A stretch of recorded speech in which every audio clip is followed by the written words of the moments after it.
On September the 27th, Hungary took part in the first meeting of the Friends of Peace group in New York on the sidelines of the UN General Assembly. According to Reuters, the meeting was led by China and Brazil with the main goal of promoting the so-called plan to end the war in Ukraine. According to the Hungarian minister, 15 countries have already joined this initiative. Among them are Turkey, Kazakhstan, Saudi Arabia, Mexico, Zambia and Kenya. Hungary supports this diplomatic effort aligned with the Chinese-Brazilian peace plan, which stresses diplomacy as the only solution, preventing nuclear escalation and avoiding the division of the world into East and West blocs. Zoltan Kovac, Hungarian international spokesperson, on X social network. Earlier, Ukrainian President Volodymyr Zelensky rejected Beijing's so-called peace initiative, which is more in line with Moscow's interest. For example, its points include the now traditional call for de-escalation with an emphasis on the importance of holding negotiations. At the same time, there is no requirement for the withdrawal of Russian troops from Ukrainian territory.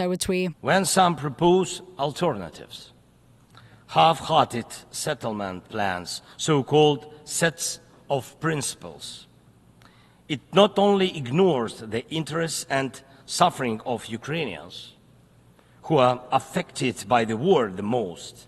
It not only ignores reality, but also gives Putin the political space to continue the war and pressure the world to bring more nations under control.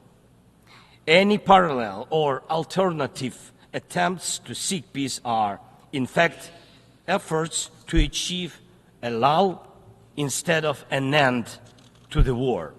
As a global initiative, the peace formula has already existed for 2 years. The head of European diplomacy, Josep Borrell, condemned Budapest's decision to join the Friends of Peace group convened by China and Brazil. He stressed that there remains strong political support for Ukraine in Europe. There are some member states, not many, maybe only one, and certainly not the most powerful, who start thinking in terms of capitulation.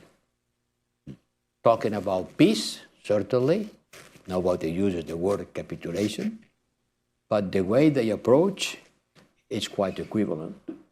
And for the first time, I see an European member state participating today in the meeting called by China and Brazil to talk about peace in a different approach that Zelensky planned peace.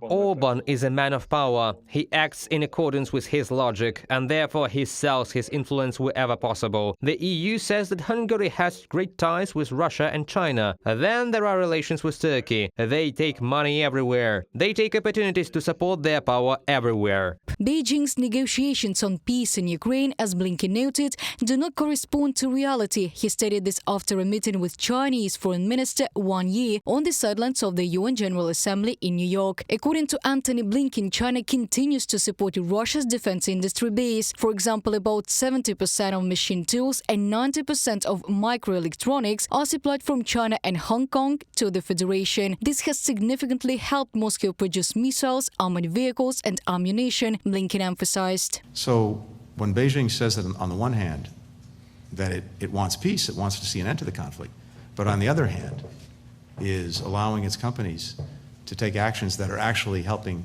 Putin continue the aggression, that doesn't add up. Western leaders have previously criticized China's so-called peace initiative, and US President Joe Biden called it beneficial only to the Kremlin. Reported by Diana Kolesnik, Христина Домбровська, UATV News.